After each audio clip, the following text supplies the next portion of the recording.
So life is good. Ladies and gentlemen, Okay, and we we are live. are live. Except you're not getting no broadcast info from your thing, but time to pop out the unified chat. And if you're joining us now and not in like 5 minutes, when honestly most people will probably be like, oh, there's a thing going on. Hey everyone, welcome to guess what? This is the 11th episode of Live Free and Rant. We've been living as free as we can in these times and ranting as much as we can for 11 weeks in a row. Yeah, and people still watch, so that's cool.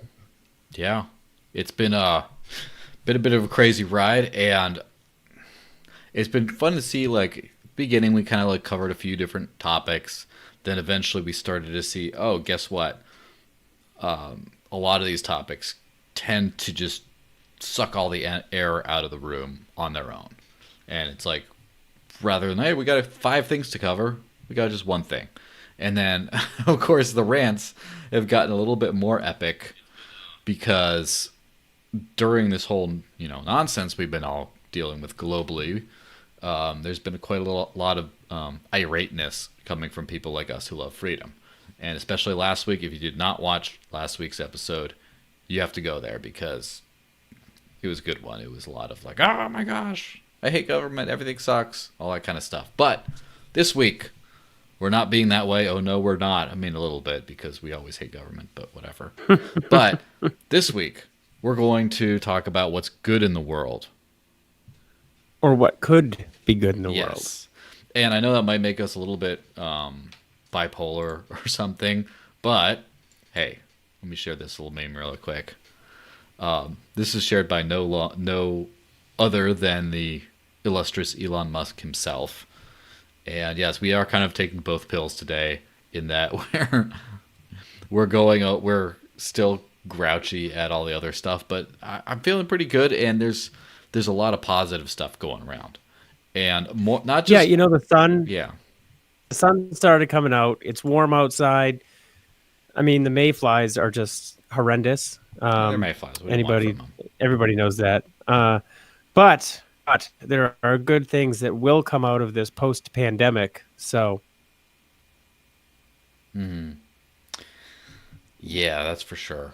One thing I've definitely noticed is going back to that thing I shared about Elon Musk.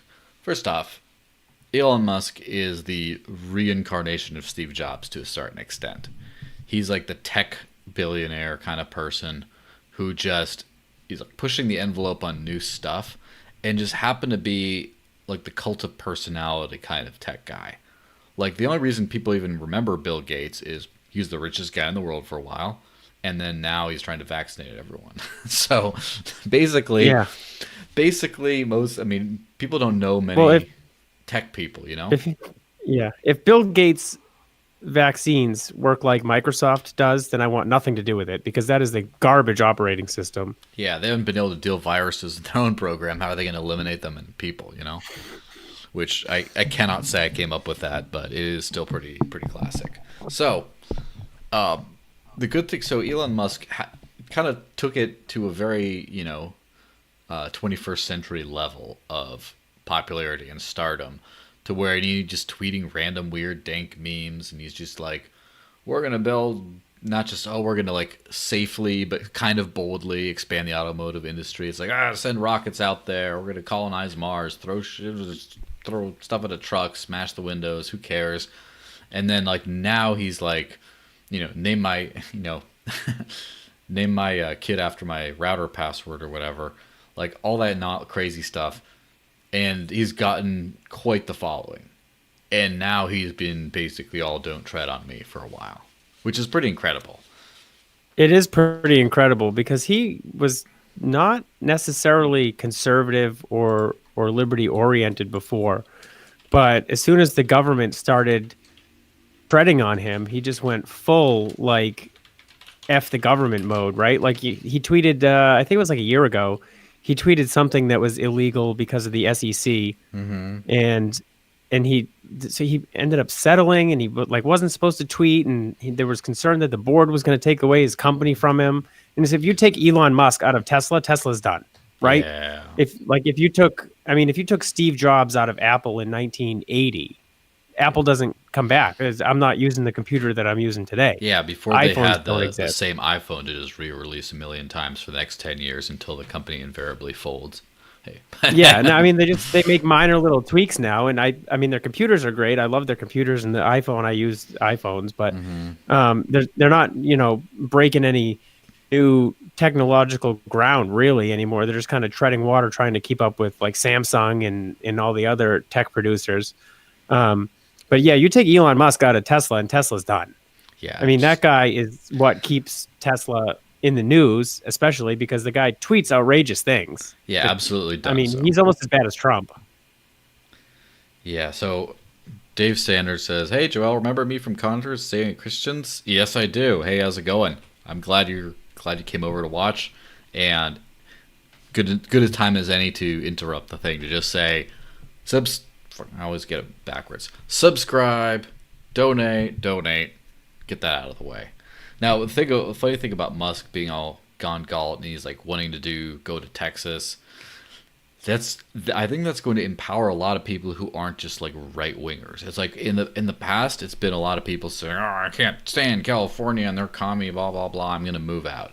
Or you have a gun manufacturer, which, while not political by necessity, it just ends up being that way, and like, oh, we're going to take ours out if you regulate, or it's just something like Amazon, which is just like, oh, we're going to find a place where is the best taxes or the best corporate bailouts for us, or whatever it ends up being.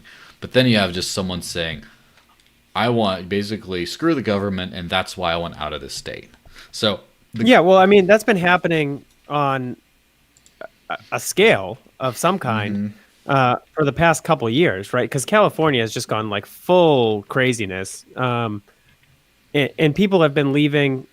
My wife listens to this podcast. I'm sorry. I don't really remember what it's called. Oh, this podcast. Okay.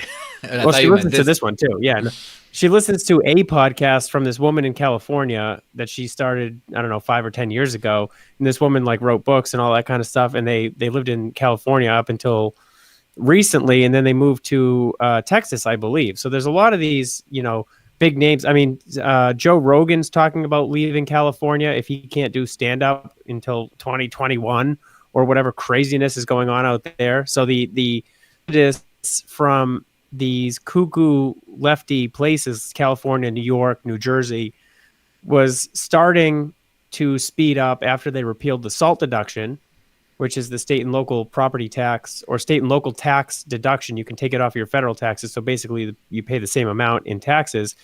And then when they repealed that and limited it to $10,000, these rich people, or, the more well-off that have property and pay a lot of the state and local taxes in these lefty places were like, well, wait a minute, now I'm getting double taxed. And they started looking for tax havens, Florida, Texas. I don't know if New Hampshire has seen a lot of that yet, but things like that. So, I mean, it's great. And now Elon Musk is all like, I am out of here as soon as humanly possible, going to Texas or Nevada, screw Ventura County and or Alameda County, whatever county he's in. Take it away. Don't care. I'm out of here. Yes, which, as it turns out, is something a lot of people are doing, which comes to our next fun meme here. Californians looking to go to Texas, but then Texas are like, eh. Which, of course, if you're a freedom-loving, happy business person, absolutely go to freer places.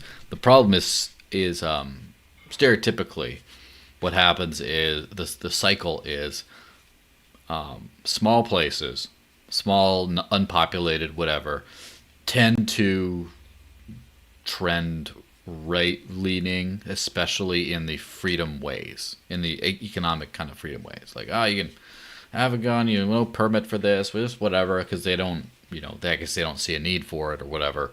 And that makes it an attractive place for people who are tired of their big, gross lefty cities to go. And then they go, and then they're like, they start voting as they did back then, and then they ruin the place, and then they find a new place to spread their pestilence and misery and despair. So hopefully it isn't just so much of a, oh, this place is cheaper, I'm going to move there, or, oh, isn't it so nice and quaint and unspoiled, and they're not thinking about why they're moving. Now, hopefully the leadership of Lord Musk hopefully starts to show people, hey, there's an ideological reason to move. It's not just it's cheaper here, whatever, but we're moving because of these reasons, because screw the government trying to ruin our lives. And once you've done that, then your likelihood of endorsing crappy government like that when you move there is much lower. So it's a different kind of mover, almost like a Free State Project mover, you know? Except I was just gonna say they finally discovered the concept of the Free State Project, right? And there's actually, I noticed a tweet last week. I was scrolling through Twitter, and it was I think Cernovich, Mike Cernovich. Not exactly sure who he is, but he's got I don't want that. Here we go. He is a filmmaker, I guess. He made the movie Hoaxed. Okay. Author of Guerrilla Mindset and a journalist. So he tweeted last week at some point, he said, 10 years ago, libertarians had this kooky idea to do the Free State Project. And well, guess what? Now it's not so kooky, right? Everyone's doing because it. everybody else is discovering that, you can vote with your feet. You can move to free places and make them more free, as opposed to what's been happening naturally over the past couple decades, which is people leave these unfree places to go to free places, and then they vote against freedom. It's like, stop it. Stop ruining our state. Makes no sense. Yeah. I think that with the free flow of information that's more as part of this new information age, I think that we're trending in that direction generally, where people are going to start seeing, hey, this isn't so great. Or they're starting to think about why things are. They don't just like look up property values. And I think that's one of the best things about this whole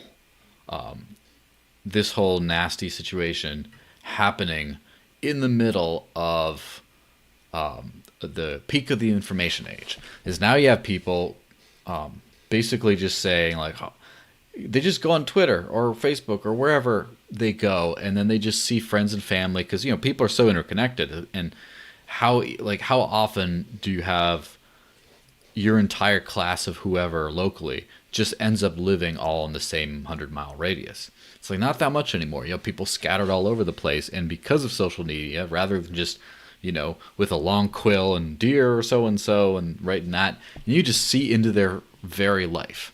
And you get to see, like, hey, how come he's having to drink out on the patio and I'm not? It's like, oh, how come I'm under constant lockdown? And then you start to actually see the difference in the daily life, and not just look up on Zillow valuations of, oh, I can get a house in Mississippi for 20 grand. It's like, and it's not just that. It's like now you actually see the lifestyle differences, and you can start seeing that some places are opening up and doing lots of cool things. And then you're like, hey, why don't I move there for those reasons? Or you see people just not dying. And eventually you see this perfect flow of information, more perfect flow rather, start to cause people to voluntarily segregate into communities that best suit themselves, rather than let's all move to Raleigh, Durham, and just start turning that place into start gentrifying that in a great way, but then eventually turn into a status hellhole. So hopefully, and by the way, this is going to sound a little bit weird. I'm all for status hellholes, just not here. But here's the flip side of that, right? So here's what's happening in California, New York, Illinois, and a couple other places. So these states have just been horribly managed for who knows how long, and they've run up these massive deficits and debts.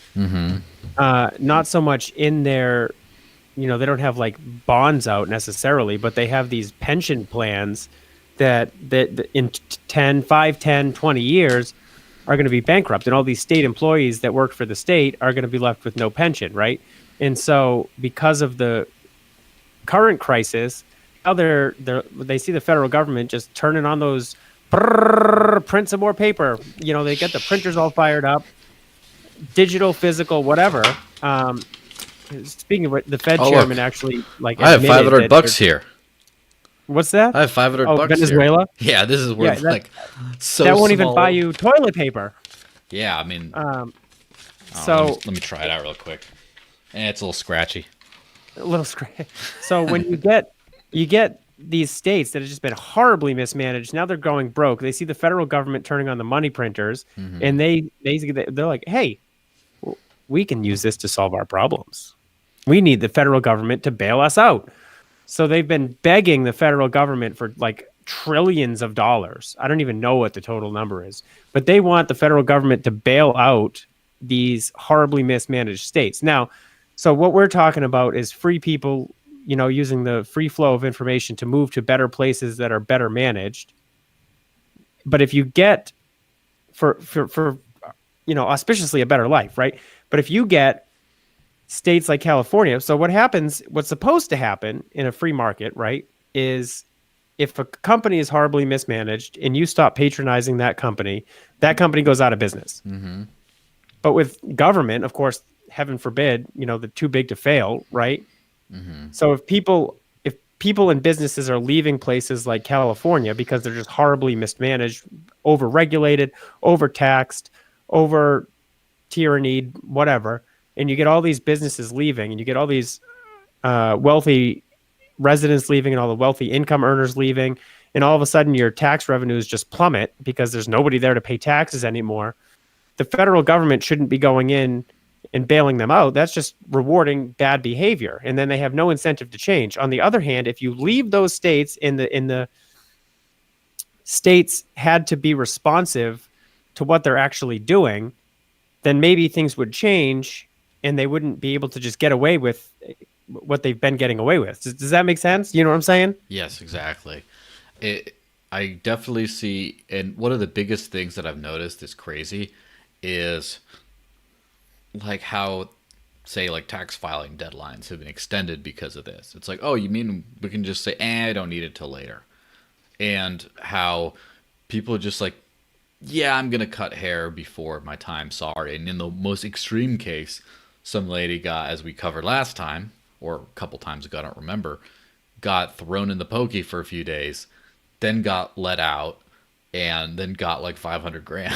it's like we start seeing this kind of bounce back to now people realize that they can go against, the, I'm not gonna go full key and say the wishes of the crown and all that nonsense, but they can go against what they're told, that they should be doing. They need to, like, the sanctity of law is gone, and that's a fantastic thing because now they're just saying like, hey, we like say you have the same, let's just say the Democrat governor states, which, by the way, as we've ranted a million times about here, it's not just Democrat governors, so it's not that simple, right? But that's like an easy way of just drawing the line.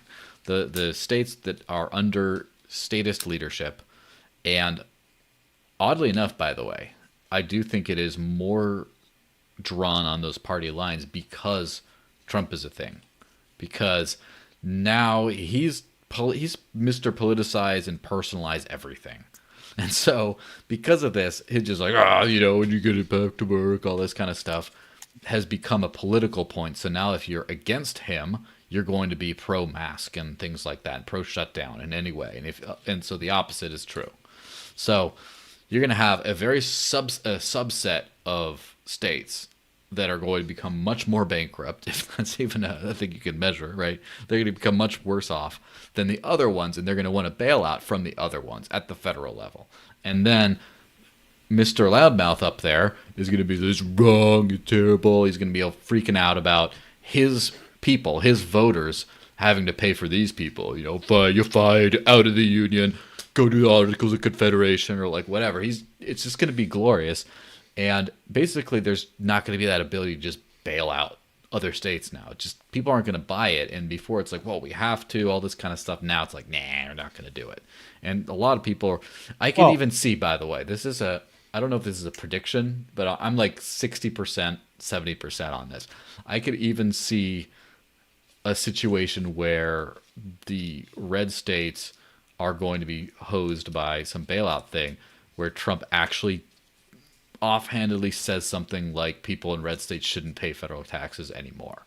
Well, I don't think he'd be like super come out like advocating that, but his hot mic moment is just, what if everyone who voted for me just didn't pay federal taxes anymore? No federal taxes, nothing until the bailout stop. And then just saying, like, I could see a crazy world where something like that actually happens.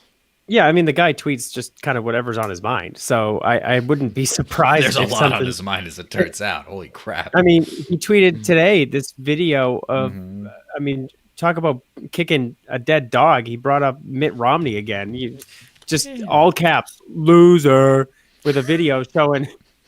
It starts out with a video of Obama winning in 2012 against Romney, and then it pivots into Hillary Clinton getting slaughtered by Donald Trump in 2016, which it's just this amazing video that has like no relevance at all because Mitt Romney is just like the junior senator from Utah that nobody really cares about, right? I mean, he's just this never Trumper who's kind of like Jeff Flake, and they just, Jennifer Horn and in that gang of, I guess you can losers, right? Yeah, and I would use Trump's word. I would use that in the context of it doesn't seem to have worked out well for them, and not in not in an insulting capacity, but by the way, it is funny because I remember back in my days when I was like working for AFP Arizona back in 2009 or so. Jeff Flake was like one of the best Liberty reps in all of Congress. He's a super solid guy. And then just over time, all of a sudden, he just started to become like kind of lefty, and then he just became the poster child for the Never Trump thing, which he got swamped. Yeah. He got swamped. He got swallowed by the swamp and spit back out. And it happens over and over and over again. And I am thoroughly impressed by the people that are able to resist it, like Thomas Massey, to an extent, Justin Amash, but he's kind of like half swamp creature, half it's hard to tell. Weirdo. And then Rand, of course, which of course, yeah, but Rand, like on a very small, brief side note, Rand is great taken in without the context of his dad. If you just say like, who is this senator? Oh yeah, this guy's a great dude. He could be better on some things, but he's mostly pretty great. But if you stack him next to his father, all of a sudden he looks like a statist. Yeah, and that's whatever. I can't. Which is fine. I can't judge a man who's done more for liberty in his life than I could ever hope to. So, but so we're getting to this. It's not just federalism. It's not just, it's not just 10th Amendment, state rights, that kind of movement. It's not just people moving and becoming educated about what they want and then moving into areas that are like that. It's beyond that to where now when we talk about, we've kind of conflated a lot of things where people talk about the virus and the pandemic in the context of government. And people try to pretend like they're the same thing. What's happened to the world, that the virus happening to the world and government happening to the world are the same thing when they're not. They're absolutely not. But there are some things that as a result of the virus, the free market has figured out some things that are good. And I don't say as a result of the havoc the government's caused because of the virus. No, just because of the virus itself. First off, as we covered, I think it was on like the inaugural show or like first couple weeks, just the death of The Office, where there's a lot of people who just like, and this is the thing about the free market. One thing people don't quite realize about the free market, who are supporters of the free market, is it's not a precise instrument. It's not like because there's a free market, everything is 100% efficiency at all times. No, it just means that it's the most efficient system out there, and things that are inefficient will fall behind. And all other things equal, of course. So there has been a lot of inefficiency that's hung out there for a while in that people still have old school offices. They rent out crappy carpet office space. People commute. They die on their commutes all the time, especially when daylight savings time switches. They just die en masse on that day. It's just a lot of antiquated ideas that held on because the companies that were using that were profitable enough, and it's like, the office space isn't that much, and we don't know how productivity is going to change. But just in true in a true free market environment, things change. Like a virus happens where people decide to stay home, and now that kind of that's the shakeup that happens in the free market if allowed to. That now it's all of a sudden, hey, we don't need this. I think there's a lot more people who are going to be into homeschooling and distance learning because of this, and the delivery systems like DoorDash and those kinds of things, I think are going to be on the next level after this. Video conferencing and things like how many, like I'm not obviously I'm painting with a broad brush, but like how many old people have now learned to use Zoom and other things like that, and like learn the basics of 3-point lighting to where like Well, enough people have learned about Zoom that we can stop calling them boomers and start calling them Zoomers. yeah. Although the Zoomers I always called zoodles anyway because that's kind of funny because that's what they also call zucchini noodles, and yeah, why not? So What's a zucchini noodle? I wish I didn't know. Is that like fake pasta? Yes, essentially they call those See, zoodles. my big pet peeve, just random tangent, is when people call things a name that they're not. Right? Like almond milk is not milk; it is pureed almond. Yeah. Although Or oat milk. Although in the case of almond milk, I will call it milk if I could call it nut milk because that just sounds awesome. You want some nut milk in your coffee? So I've never seen a teat on a nut either. well, Nope, not an almond, not a nut, not anything. yeah. So basically, the whole world's lurching forward into technological competence, and Yeah. like Amazon is just absolutely killing it. And with all the drivers that haven't been like now the production lines and the delivery systems that Amazon's already been kind of making huge inroads on, now people are kind of saying like, oh, do we need little in-person stores anymore? Kind of not. I think that like here's the thing. I noticed that mom and pop shops, I mean, obviously, small businesses are affected the worst by things like this. But as far as the concept of small mom and pop shops, I think they've been on the rise for the last 10 or so years. Whereas the big box type stores have gone online more. And, like J.C. Penney's gone, thank the Lord. And Sears is gone. All these places all those awful big box stores are gone. They're all going online. And that leaves more room for just like people who want to go into a little shop and hang around and stuff like that. So Amazon taking over the world like that is, the Amazon experience is honestly way better than almost anything else. And I think that that's really going to push a lot more people in that direction of, doing that kind of stuff. And then competitors to Amazon might show up as well. But just that whole thing is pretty cool. Let's see. I'm sure you're smirking at, yeah. Well, I got Janine Nodder sent me a picture of the nut milk in her fridge, vanilla flavored nut milk. Vanilla flavored nut milk. Just don't get any of that asparagus flavored nut milk. That's no good. But anyway, moving on. What other kind of fantastic innovations and future things might we see come out of this whole thing? Well, one other thing, I hope, a lot of regulations, right, have been suspended, quote unquote, because of this. She's going to get fake pasta too. So a lot of regulations have been suspended because of this, pandemic. Because they realized if we suspend these regulations, it will allow things to work more efficiently. It will remove a barrier to get things done, right? So they've suspended a few things. Like one of my favorite things is that restaurants and breweries were suddenly allowed to deliver beer, which is fantastic. I think that should always be the case, right? You should be able to call up and order a pizza and get a 6-pack with it. Especially if you're, imbibing in some substances that make driving not safe.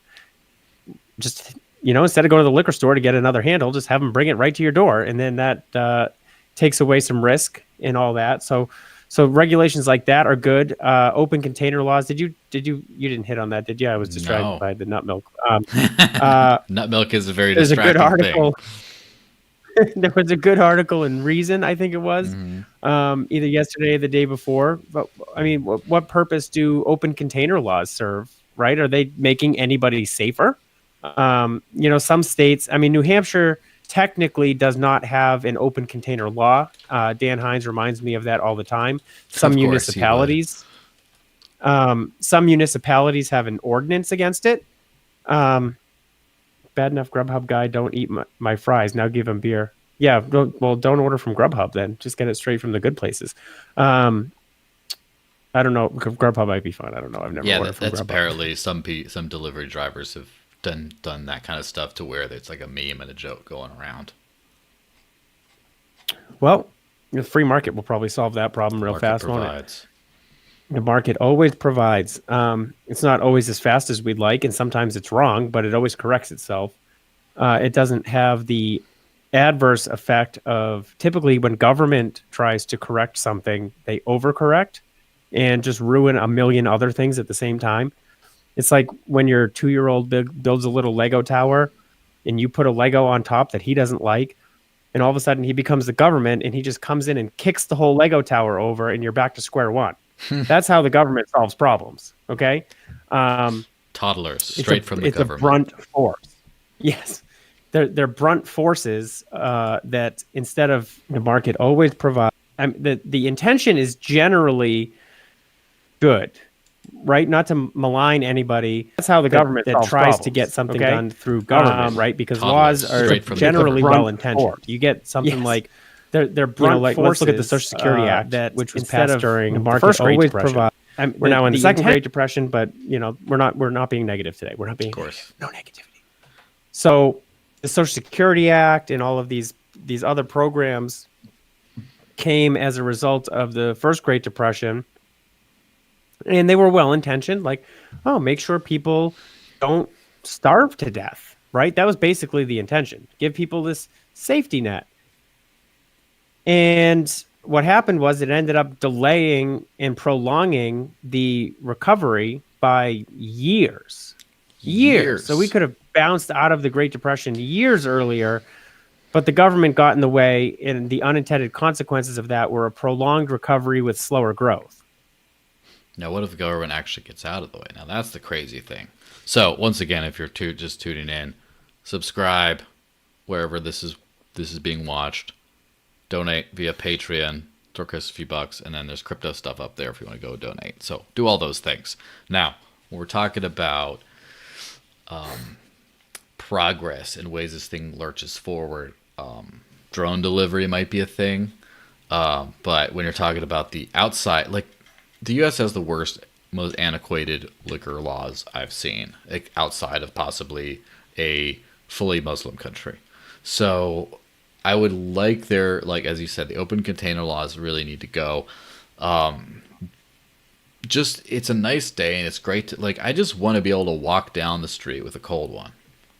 And yeah, I mean, I'll admit I do it at my house, but I live at your house, like with deer and bears. So yeah, it's it would be. And by the way, in case anyone hasn't like been to Europe, it's like that over there. Most places you could just walk around, and what's funny is it's very dependent on a cultural or personal responsibility. So, for example, when I was in Switzerland last year, the public transit, you could eat and drink booze on the public transit, and I saw people doing this. I saw some guy like go on with a beer, just chugging it, and spotless. You'll never see anything that clean. It's like the whole thing is clean, and they don't do an honor system for tickets. And I think they do fine you if they catch you without one, but there's no one like checking them. You can just show up on the thing, eat your pretzel from Der Pretzelkönig, and drink your beer, and just be on the metro and just not cause a scene. And guess what? Freedom isn't actually that dangerous. I would definitely like to see that around here. Now, driving around, that's always a little bit of a rough thing, but again, that's why deregulating ride sharing and things like that would be great. And what I'd love to have is, I'd love to have a way that people could, jump on a bike or something like that and go downtown, or like just simple. Or so I'm sure anyone who's been at any kind of like a amusement park type situation or something like that, a lot of time there's little like trolleys that like, or little, some guy on a bike, some guy like on a bike with like a attached carriage to the back who could take you up and home. And like, especially, I mean, obviously having it'd be, can you imagine like institutional, like a little bit more streamlined group Ubers for like all kinds of people that basically through technology, rather than just doing a one and back, if you could just pile in with a bunch of other drunk people and just kind of go back and he drops them all back at their respective houses and comes back just for that kind of a service. And, at pre-scheduled times, like every 10 minutes, there's a new, or, every 15 minutes, let's say, there's a new, drunk mobile coming by that just piles everyone in the back and then he just takes everyone kind of home within a certain radius and then just keeps going and keeps going. And just all of a sudden you don't have to worry about the whole drink, the whole drinking out kind of problem or whole crashing and just dying. Or you don't have to worry about, let's say, 100 separate cars flying all over the place. You just got 10 doing a lot more driving, but still it's like a lot lower. What was that word, emissions, that we like to talk about.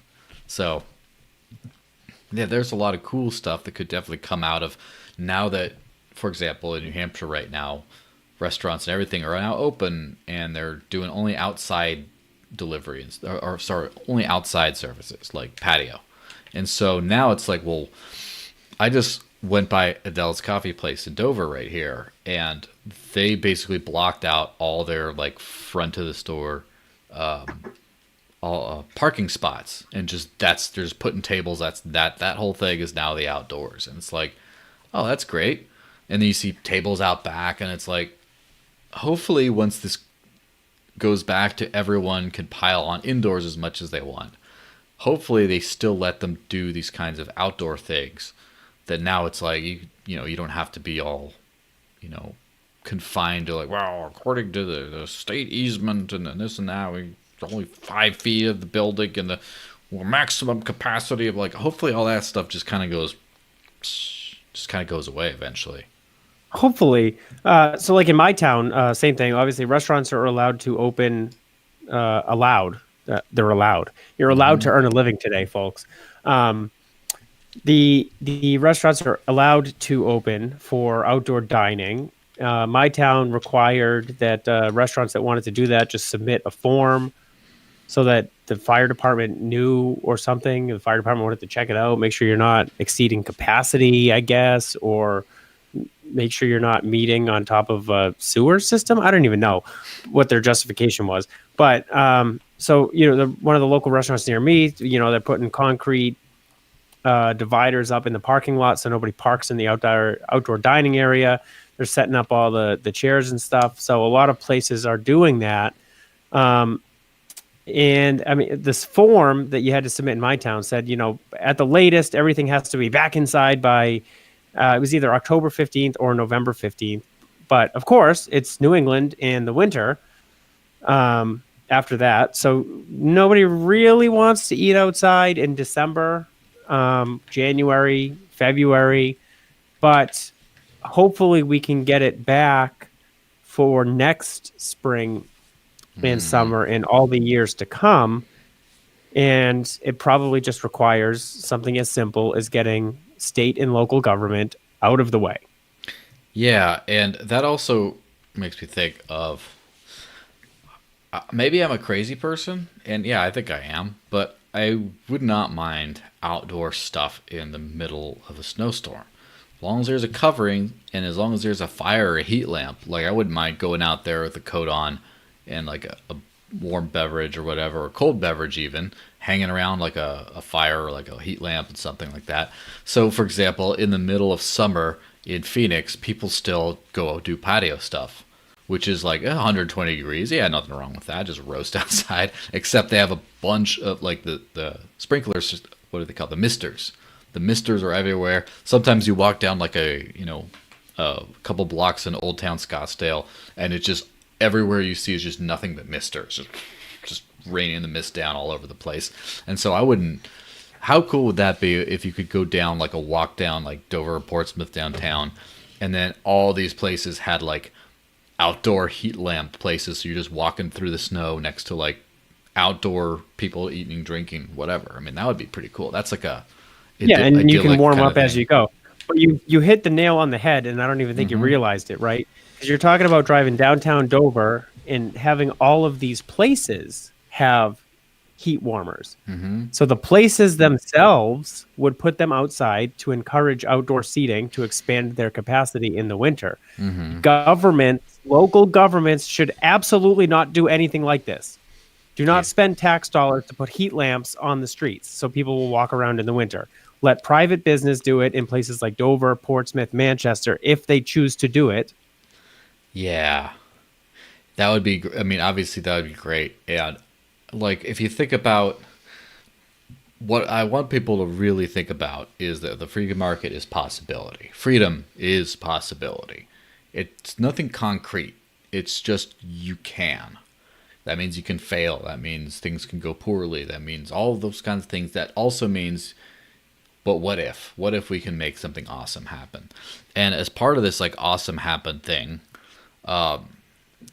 like also imagine like a whole downtown area where in between all the, you know, outdoor winter seating areas and stuff, you can just have like a row of like barrels with like flame or heat or whatever. So you just like you're walking down like with a t-shirt on in the middle outside in the middle of a snowy area or whatever, like the kinds of things that you could do with fire hazard, this and that, and blah blah blah. And if it weren't problems like that, and just think about all the extra money that that might cost to put on, but if you aren't spending all this extra money due to needless regulations or thrown away in tax dollars all the time, you have that to provide something really cool and really special. So I think that there's a lot of things we could definitely look forward to with this whole thing. I one thing I'm definitely noticing is the human brain's a weird place, obviously, and has capacity for a lot of different things. Just like, what's the matter with just sitting here at this desk and working all day?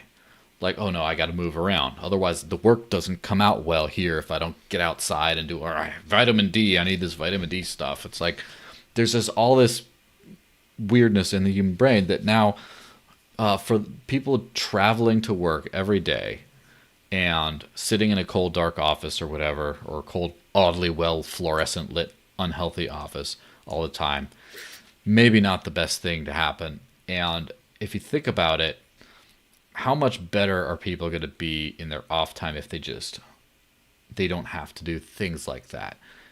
For example, think of like with this whole, oh, we've been cooped up inside forever. Now everyone's like really, doing a lot of stuff outside now. People who don't normally exercise are now going out on hikes, and it's like, it's just all this great stuff. And I think you'll also see that with people who normally are just tired of seeing people because they're at the office all day and all that kind of nonsense. They're tired of seeing people in a suboptimal context. And now when they get to just work at home all the time, now they actually have more hunger for people and social. Well, it sounds a little creepy to say it that way, but they have a little bit more room for socialization outside of that. And then there's more quality of life that comes out of that. And so I can easily see that with a lot of people who, instead of just spending all this time and money commuting, they get to just work from home, and then they have extra money that they're not spending on commuting and extra time and energy that they weren't otherwise, just burned out from being face to face with Yeah, people all day. Just going out there and throwing more, like going out a couple, 2, 3 times a week rather than just once a week because they can yeah, afford and it on and they top want of to. that, if not Mm-hmm. everybody is driving to these metropolises, Mm-hmm. we don't have to keep widening the highways and building new bridges and new tunnels that cost billions of dollars every year. The Yeah. 10-year plan for like the New Hampshire interstate system is like to widen I-93 to be basically like a Boston highway, which is ridiculous. Mm-hmm. But still, if you come up Friday at like 4 or 5 p.m., if you're coming from Massachusetts up 93, you hit like dead stop traffic around exit 4 and it's frustrating. Or if you're going up to the White Mountain, I mean, traffic for, tourists is always going to be a thing, right? Like you can't make the 93 going through the White Mountains 4 lanes. You just, Mm-hmm. I mean, it's not economically feasible. But to your point, if you're not traveling every day to go work in these cities, like if you don't have to be in your office, then it's just going to cut down on infrastructure costs, gas, wear and tear on your vehicle. You'll have extra time every day. You'll be probably be happier. I don't know if everybody will be, but I would be happier if I didn't have to drive. Like if I was driving through Boston to get to like say Brockton every day, I would probably lose my mind. Yeah, and most of the people who already do that have also lost their mind. They just don't know it yet. But this is it's one of those things where you could just imagine all that extra efficiency. Also, you could probably fire 90% of cops. Just saying, like if you're not pulling people over all the time and, attacking the roadways, like what are you really doing? I mean, around here there's just not that much to do. Just check in on people sometimes. Once in a while there's a crazy person who might off his wife or something. You got to deal with that. I mean, stuff happens, right? But it's not to this volume where you need hundreds and hundreds all over the place, and they're just sitting in their car watching people fly by and just be like, well, if one person goes this fast, maybe I'll have to go out there and check in on things. And yeah, it just there's a lot of savings you can do from there. There's a lot of time for extracurricular activities, like for example, like how many people out there, as how many of these office rats do something like some social physical exercise type thing, like a sport or a combat sport or something like that? Like very few probably. But how many more people would have like a more time on their hands and like willing and a little more money to do that and more willingness to to actually go out and see people after they've been with people all day long and do that? And how many people who are in rat race jobs right now would love to drop out and teach jujitsu or whatever on the side for a living, who now could because of the increase in actual consumer demand because of this. And also, so this is a fun thing to think about with the makeup of cities changing and what that means for health. With the more remote world, there's just all this, like the tax stuff is all for like urban infrastructure and all this kind of nonsense because we have so many people. And when I first moved out here from Phoenix, I was looking for jobs and job centric things and big cities, and I really liked New Hampshire. I heard about the Free State Project. I thought this is great, but I didn't move immediately because there was just no jobs for like my public policy nonsense kind of background. And so eventually I just moved anyway. And, I found some part-time jobs and stuff in that, but then eventually just had to create my own career. Now I just work for remotely doing stuff like this. Right. And I could do that from anywhere.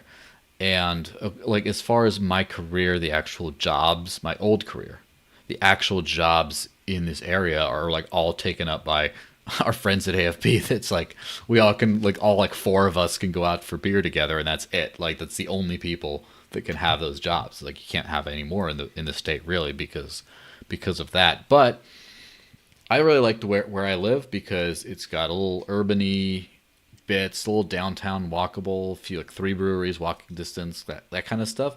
But it's also a small town. I mean, it's like 30,000 people. I mean, it's one of the largest in New Hampshire, which is how podunk this place is. But it's like it's a nice spot, but it's also small and it's not a hectic, horrible, huge city. And most people live in hectic, horrible, huge cities because they need it to get all what they want out of life, like jobs. But what happens when people start working remotely? Now they can start moving out and spreading out a little bit. The natural human condition would be to not live all in one giant spot. And so, for example, like a lot of people love the White Mountains in the North Country, even though it gets colder there. But there's just nothing going on there in a lot of places because people just, you're going to commute like 3 hours to. But what happens if you can just have your online only job and you have little small pockets of places? What does that do for avoiding pandemics entirely, where you just don't have this New York City there to just spread everything to everyone and just kill so many people? What can we do to just avoid this kind of thing in the future just by spreading out? For starters, you don't order patients with the disease you're trying to prevent to go back into the long-term care facilities where you're trying to prevent the disease. Mm-hmm. So like, Cuomo and a bunch of other governors were ordering these long-term care facilities to take positive patients. But that's a side point. Mm-hmm. You don't order the sick back into the infirmary because that just gets everybody else sick, right? Of course. But a second point, right? So what a problem we're going to run into as people attempt to flee cities, right? Because there are a lot of people that have to live in the city, like you said, but if they can work remotely, well, then they don't have to be close. If they Mm-hmm. only have to drive to Boston once a week, well, you could live like, I don't know, 3 hours away, maybe in, the White Mountains, North Conway area, or Western New Hampshire, or even, Northern Vermont. And as people, like you said, the condition is to spread out. Mm-hmm. The problems they'll run into are more petty tyrants, of course, but local planning boards that prohibit development, right? Mm-hmm. So, for example, like in Peterborough, in my district, you need at least like 3 acres to be able to build a dwelling unit, and there's a ton of land there, but people are resistant to building more houses because they like their I call them the museum curators. They want the Mm-hmm. town to be exactly as it is Hmm. and exactly as it was, and Forever and ever. development is Amen. bad forever and ever. And if there is going to be development, it has to be downtown, and we have to get creative, and we have to start stacking things on top of things and make it more dense, which is like, well, wait a minute, why are you trying to make a more dense population stacking things on top of each other downtown instead of, allowing these single family units like on an acre or half an acre? That's a pretty nice community. And as always, the free market will determine, like if I own 19 acres. Like if somebody wants to if somebody wanted to buy my land and build 19 houses, I would sell it to them in a heartbeat, right? Because I could Mm-hmm. probably charge a premium. Of course. And then I would find 19 acres somewhere else and start over. But some people might like like my neighbor has 52, 51, somewhere in that range. He has 50 acres. Um, he carved off the 19 that I own from the original lot, but I can't see him, subdividing into, he doesn't want people to develop and stuff like that. So the free market will figure it out. Like Mm-hmm. even if it took my land and carved it all up and built 19 houses, my neighbor's still going to have his 50-acre sanctuary. Of course. Yeah, and this is if you've ever been on a road trip across the U.S. There's so much space. There's just so much not being used. There's some cool places out there like Wyoming, which I have not been to, by the way. I have friends there that are, a great, beautiful spot, extremely free. There's just no people. There's just almost no people anywhere. Just nothing.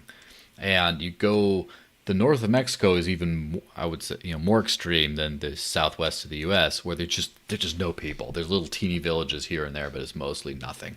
There's just so much space, and there's so many people crowded in these terrible spots, and it would be great to be able to spread out. But part of this whole evolution is not looking to government and officials for guidance anymore. That they're not the be all and end all. And there's something else to read from our good friend Greg Moore of AFP New Hampshire that I thought was pretty fun. Public health musings. In both state and national surveys, the percentage of people who say they trust public health leaders is slipping by the week. At the beginning of this, support was near universal, but as each week goes by, that support slides. I raise this because, as someone who worked in public health, I was always incredibly sensitive to doing everything to support and build public trust in that space.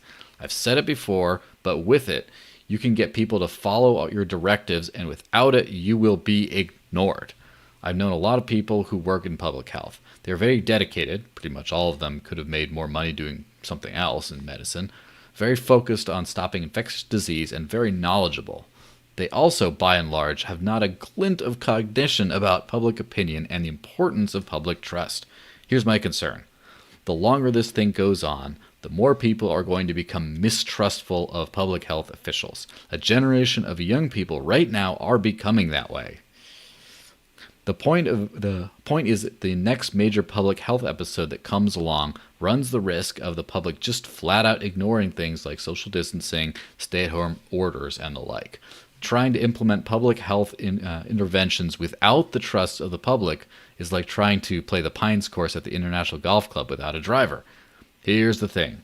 There's a group of people out there who are very attuned to the importance of credibility. They're called politicians. As it turns out, politicians are immensely sensitive to burning through public trust.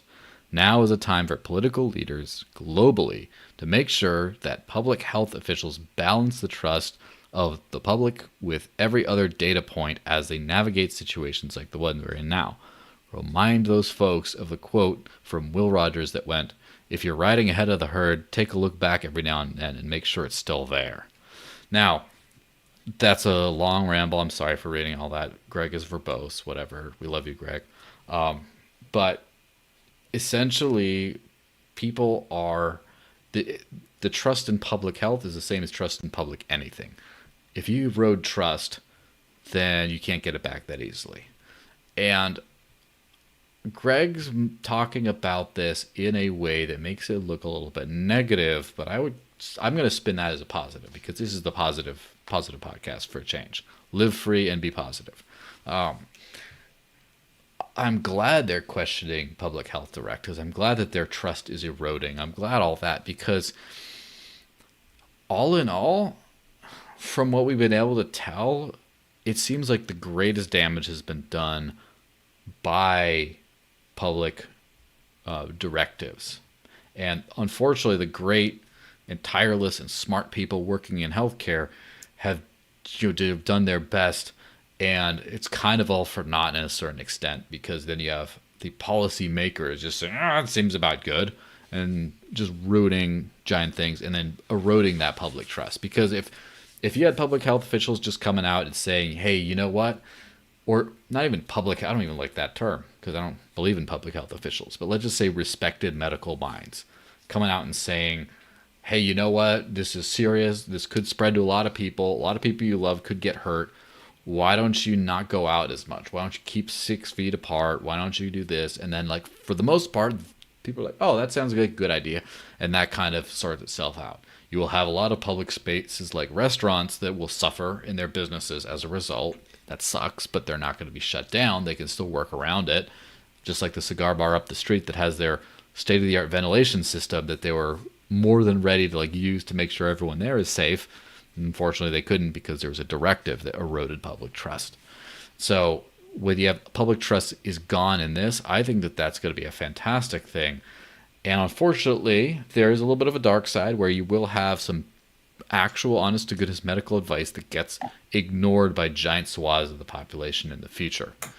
And unfortunately, that's kind of the collateral damage that you get once you just erode public trust. But I think that the good part of it on all this is people will be finding their own way, as they always should have and as they always will. And that's going to lead to a better world with better solutions. And hopefully, the erosion of trust in public health officials is also going to be accompanied by an erosion in trust of public health regulations. And then hopefully you can actually have some efficient and fantastic healthcare system come back again so that now you don't actually have to worry about a system like this happening. Now you can actually create capacity. Now you can actually treat everything. And that's all I have to say for today. Well, that was a pretty good rant there. No, I couldn't agree more. Regulation and law tends to stifle the free market. Everybody's like, "Oh, capital is what's that meme with the bike, right?" Like, "Oh, maybe we should just, ban this." And then it's the guy on the bike and he sticks the stick through the front wheel and he falls over and he goes, "Oh, Screw capitalism failed." It's like, no, capitalism didn't fail. The government failed. Mm-hmm. Cronyism fails. Cronyism should fail. And that's what we're going through, right now. We have this, the governor's economic reopening task force, GERT, G-E-R-T. Jess Edwards, the friendly representative from Auburn, pointed out the other day, it should be called CALF, C-A-L-F, the committee allowing for limited freedom, because they're micromanaging, and this is to no fault of anybody on the committee itself. Hopefully. They're just they're they're just doing the job that they were tasked to do, but they're going industry by industry. They're going incredibly slowly. Everybody, the restaurant industry was decided by the New Hampshire Lodgings and Restaurants Association pretty much, and they said, we don't want, if we can't have inside seating at 100% capacity, then we don't want anything at all. And well, that's what's allowed to open today, is outdoor seating. And certain big churches in the state said, no, we're not going to open even if you allow us to, because we want to keep our congregation safe, a lot of at risk, whatever. And churches aren't allowed to congregate in the state unless you have a group of fewer than 10. And, yada, yada, yada. The list goes on and on and on and on and on. All these industry leaders, it's not the small business owner, it's not Main Street Mike that's coming in. And, there's public input sessions, but once the NHLRA has spoken, what does Main Street Mike, is he going to persuade, 9 politicians and 9 essentially union representatives? Is he going to change their minds? I don't think he is. Of course not. So this isn't capitalism. This is cronyism. We're getting top-down mandates. We're getting top-down, one-size-fits-all approaches, and not one size never fits all. Never. Yes. You could say to certain restaurants, you can have 100% capacity, and to them, that's automatically quote-unquote social distancing, whatever. You could say to others, you can have 10% capacity, and even with 10% capacity, they might not be able to meet social distancing standards. So one size fits all just never, ever works. And that's what we're getting. We're getting a lot of centralized economic planning from the top down, which is the absolute opposite of capitalism, right? Laissez-faire capitalism, yes. Free market economics is not one size fits all. It is not centrally planned. It is not any of those things. It is the individual. It's grassroots, not astroturf. And I think we're going to see a shift away from that because of the failures of all this. And I'm hopeful for such. But anyway, if you like... I am too. Well, if you like this, subscribe to whatever channel you're seeing this on. Probably it's going to be mostly Chris's Facebook friends. Give crypto, it's up here. And give dirty fiat over there. And we'll keep doing this. And that's it for this week. Tune in next week. Probably. Yeah, we'll be back next Monday at right around 3 p.m. Yep. And yeah. Right, next Monday, right around 3 p.m. for Live Free and Rant 12. Whoa. Which will be 3 months of pandemicide. Yeah. We'll see you there with another heaping spoonful of positivity.